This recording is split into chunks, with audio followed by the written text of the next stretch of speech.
साल 1950 का है। नया नया आजाद हुआ इंडिया, जो अभी भी अपने पैरों पर खड़ा होना सीख रहा है, दुनिया के मंच पर अभी अपनी जगह बना रहा है। अंतर्राष्ट्रीय राजनीति में अपनी पहचान बनाने की कोशिश कर रहा है। हजारों मील दूर एक जंग छिड़ जाती है जो इतिहास के पन्नों में दर्ज हो जाती है, जिसका इस नए गणराज्य पर गहरा असर पड़ने वाला है। ये थी कोरियन वॉर, जिसने भारत की विदेश नीति को प्रभावित किया। एक ऐसी जंग जो अक्सर भारतीय इतिहास की यादों से गुम हो जाती है, लेकिन इसके प्रभाव को नकारा नहीं जा सकता। फिर भी ये एक ऐसी जंग थी जिसने शांति और गुटनिरपेक्षता के लिए इंडिया की प्रतिबद्धता को परखा। भारत ने शांति के लिए अपने प्रयास जारी रखे। ये एक ऐसी जंग थी जिसने अंतर्राष्ट्रीय संबंधों में इंडिया के अनोखे नजरिए को दिखाया। भारत ने अपनी स्वतंत्र विदेश नीति को मजबूती से पेश किया। कोरियन वॉर कई स्तरों पर एक त्रासदी थी। इसने कोरियाई प्रायद्वीप को तबाह कर दिया। इसके नतीजे में लाखों लोग हताहत हुए, जिनमें सैनिक और आम नागरिक दोनों शामिल थे, फौजी और आम नागरिक दोनों। इसने परिवारों को बर्बाद कर दिया और जीवन को हमेशा के लिए बदल दिया। इस जंग ने कोरिया के दो देशों में बंटवेयर को भी पक्का कर दिया, एक ऐसा बंटवारा जो आज तक कायम है। ये विभाजन कोरियाई लोगों के जीवन का हिस्सा बन गया, एक ऐसा बंटवारा जो आज तक कायम है। यह विभाजन कोरियाई लोगों के जीवन का हिस्सा बन गया। इंडिया के लिए कोरियन वॉर अपनी विदेश नीति के सिद्धांतों की एक अहम परीक्षा थी। इसने भारत को अपनी नीतियों को परखने का मौका दिया। ये इंडिया के लिए वैश्विक मंच पर अपनी आवाज उठाने का एक मौका था। भारत ने इस अवसर का उपयोग अपनी स्थिति को मजबूत करने के लिए किया। कोरियन वॉर में इंडिया की भूमिका को समझने के लिए हमें पहले खुद इस जंग की शुरुआत को समझना होगा। यह संघर्ष कोरिया के विभाजन से शुरू हुआ, जो द्वितीय विश्व युद्ध के बाद हुआ था। दूसरे विश्व युद्ध के बाद कोरिया, जो पहले जापान के कब्जे में था, 38वें पैरेलल के साथ बंट गया। यह विभाजन उत्तर और दक्षिण कोरिया के बीच एक स्थायी सीमा बन गया। सोवियत संघ ने उत्तर में किम इल सुंग के नेतृत्व वाली कम्युनिस्ट सरकार का समर्थन किया। किम इल सुंग ने सोवियत संघ से सैन्य और आर्थिक सहायता प्राप्त की। अमेरिका ने दक्षिण में सिनगमैन री के नेतृत्व वाली गैर कम्युनिस्ट सरकार का समर्थन किया। सिनगमैन री को अमेरिकी सरकार से व्यापक समर्थन और संसाधन मिले। 25 जून 1950 को उत्तर कोरियाई सेना ने सोवियत हथियारों से लैस होकर 38वें पैरेलल के पार एक अचानक हमला कर दिया। इस हमले ने पूरे कोरियाई प्रायद्वीप को युद्ध की आग में झोंक दिया। दक्षिण कोरिया पर इस हमले ने एक खूनी जंग की शुरुआत की, जिसमें बड़ी ताकतें शामिल हो गईं और शीत युद्ध गर्मा गया। दक्षिण कोरियाई सेना ने बहादुरी से अपने देश की रक्षा की। अमेरिका संयुक्त राष्ट्र के झंडे तले काम करने वाले अन्य देशों के साथ दक्षिण कोरिया का समर्थन करने के लिए सेना के साथ मैदान में कूद पड़ा। इसने युद्ध को और भी जटिल बना दिया। सोवियत संघ और चीन ने उत्तर कोरिया का साथ दिया। इस प्रकार कोरियाई युद्ध एक अंतर्राष्ट्रीय संघर्ष बन गया, जिसमें कई देशों की सेनाएं शामिल थीं। कोरियन वॉर ने इंडिया के सामने एक दुविधा पेश की। यह एक ऐसा समय था जब दुनिया दो महाशक्तियों के बीच बंटी हुई थी। नया आजाद हुआ देश दुनिया के मंच पर अपनी उपस्थिति दर्ज कराने के लिए उत्सुक था, लेकिन उसे यह भी समझना था कि उसकी भूमिका क्या होगी। लेकिन यह गुटनिरपेक्षता की नीति के लिए भी प्रतिबद्ध था। यह नीति न केवल राजनीतिक थी, बल्कि नैतिक और सांस्कृतिक दृष्टिकोण से भी महत्वपूर्ण थी। शांति और कूटनीति के कट्टर समर्थक प्रधानमंत्री जवाहरलाल नेहरू ने इस संघर्ष में किसी भी पक्ष का साथ देने से इनकार कर दिया। उन्होंने हमेशा शांति और संवाद को प्राथमिकता दी। उनका मानना था कि इंडिया को महाशक्तियों के बीच शीत युद्ध की प्रतिद्वंद्विता में नहीं पड़ना चाहिए। यह दृष्टिकोण भारत की स्वतंत्रता और संप्रभुता को बनाए रखने के लिए था। नेहरू का रुख निष्क्रियता या बेरुखी का नहीं था। वे सक्रिय रूप से शांति और स्थिरता के लिए काम कर रहे थे।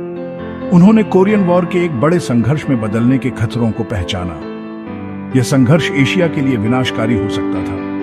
उन्होंने शांति और स्थिरता को बढ़ावा देने में इंडिया के लिए एक रचनात्मक भूमिका निभाने का अवसर भी देखा। यह भूमिका भारत की वैश्विक छवि को भी मजबूत करती। इंडिया की गुटनिरपेक्षता की नीति हालांकि अक्सर गलत समझी जाती है, इस गहरी धारणा में निहित थी कि एशिया और अफ्रीका के नए उपनिवेशों से मुक्त हुए देशों को अंतर्राष्ट्रीय मामलों में अपना रास्ता खुद चुनना चाहिए।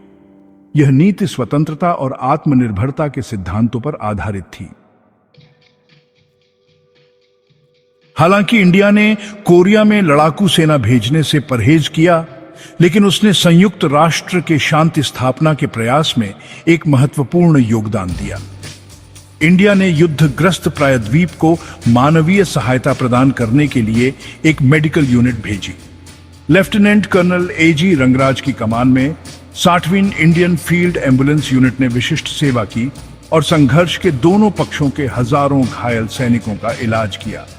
कोरियन वॉर में इंडिया की भूमिका युद्ध के मैदान से आगे तक फैली हुई थी। नेहरू ने संघर्ष का राजनयिक समाधान खोजने की कोशिश में सक्रिय भूमिका निभाई। उन्होंने दुनिया के नेताओं के साथ व्यापक पत्र व्यवहार किया और उनसे शांतिपूर्ण समझौते का पीछा करने का आग्रह किया। युद्ध विराम के बाद युद्ध बंदियों की वापसी की देखरेख करने वाली तटस्थ राष्ट्र प्रत्यावर्तन आयोग में भी इंडिया ने महत्वपूर्ण भूमिका निभाई। भाग 5, एक गतिरोध और एक विभाजित प्रायद्वीप। कोरियन वॉर 3 साल तक चला, जिसमें क्रूर लड़ाई और भारी हताहत हुए। 1953 तक संघर्ष एक गतिरोध पर पहुंच गया था, जहां कोई भी पक्ष निर्णायक जीत हासिल करने में सक्षम नहीं था। 27 जुलाई 1953 को एक युद्ध विराम समझौते पर हस्ताक्षर किए गए, जिससे लड़ाई तो खत्म हो गई, लेकिन अंतर्निहित तनाव नहीं। युद्ध विराम समझौते ने कोरिया को 38वें समानांतर के करीब एक डिमिलिटराइज्ड जोन या डीएमजी के साथ विभाजित कर दिया। उत्तर कोरिया कम्युनिस्ट शासन के अधीन रहा, जबकि दक्षिण कोरिया संयुक्त राज्य अमेरिका के समर्थन से आर्थिक विकास के रास्ते पर चल पड़ा। कोरियन वॉर हालांकि आधिकारिक तौर पर खत्म हो गया, लेकिन विभाजन, अविश्वास और नए सिरे से संघर्ष के निरंतर खतरे की विरासत छोड़ गया। भाग 6, इंडिया एक शांति दूत के रूप में। कोरियन वॉर में इंडिया की भूमिका युद्ध विराम के साथ समाप्त नहीं हुई। संघर्ष के बाद इंडिया ने युद्धरत दलों के बीच मध्यस्थता करने और युद्ध बंदियों की वापसी को सुविधाजनक बनाने में महत्वपूर्ण भूमिका निभाई। तटस्थ राष्ट्र प्रत्यावर्तन आयोग में इंडिया के योगदान की व्यापक रूप से प्रशंसा की गई। भारतीय जनरल के.एस. थिमैया की अध्यक्षता वाले आयोग ने युद्ध बंदियों को अपने घर वापस लौटने या कहीं और शरण लेने का विकल्प चुनने की अनुमति देने के जटिल और संवेदनशील कार्य का निरीक्षण किया। कोरियन वॉर में इंडिया की भूमिका ने तर्क की आवाज और शांति के एक पैरोकार के रूप में उसकी प्रतिष्ठा को मजबूत किया। नेहरू की गुटनिरपेक्षता की नीति, हालांकि शुरू में कुछ लोगों ने संदेह के साथ देखा, शीत युद्ध के विश्वासघाती पानी को नेविगेट करने के लिए एक दूरदर्शी दृष्टिकोण साबित हुई। भाग 7, भुला दी गई जंग। अपने महत्व के बावजूद कोरियन वॉर भारतीय इतिहास में एक अपेक्षाकृत अस्पष्ट अध्याय बना हुआ है। यह अक्सर आजादी के बाद के युग की अन्य घटनाओं, जैसे कि भारत और पाकिस्तान का विभाजन, चीन और पाकिस्तान के साथ युद्ध और हरित क्रांति के साये में दब जाता है। हालांकि कोरियन वॉर को भारत के विदेश नीति के विकास में एक महत्वपूर्ण क्षण के रूप में याद किया जाना चाहिए। कोरियन वॉर ने इंडिया के सामने चुनौतियों और अवसरों का एक अनूठा सेट पेश किया।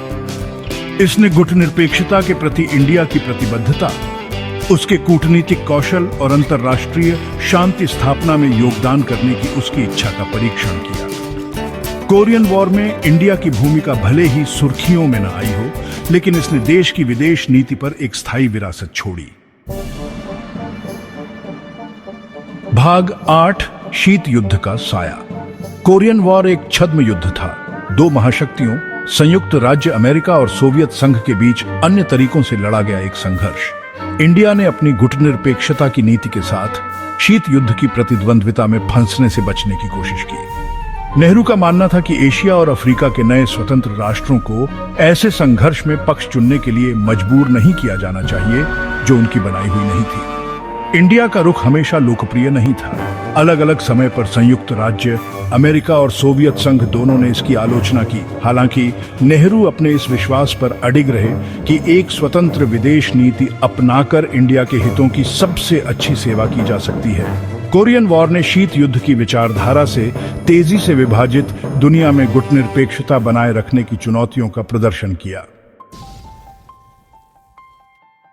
भाग 9, एक बहुध्रुवीय दुनिया के लिए सबक।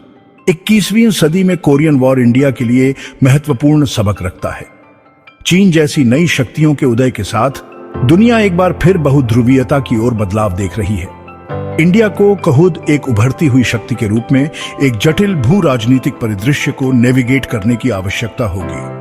गुटनिरपेक्षता, कूटनीति और शांतिपूर्ण संघर्ष समाधान के सिद्धांत जिन्होंने कोरियन वॉर के दौरान इंडिया के कार्यों का मार्गदर्शन किया, आज भी उतने ही प्रासंगिक हैं। कोरियन वॉर भले ही एक दूर की याद हो, लेकिन इसकी विरासत इंडिया के विश्व दृष्टि को आकार देती रहती है। जैसे जैसे इंडिया एक तेजी से अनिश्चित दुनिया में अपना रास्ता बनाता है, वह कोरियन वॉर के दौरान अपने सैद्धांतिक रुख से प्रेरणा ले सकता है। एक ऐसा रुख जिसने शांति, गुटनिरपेक्षता और एक अधिक न्यायपूर्ण विश्व व्यवस्था के प्रति अपनी प्रतिबद्धता की पुष्टि की।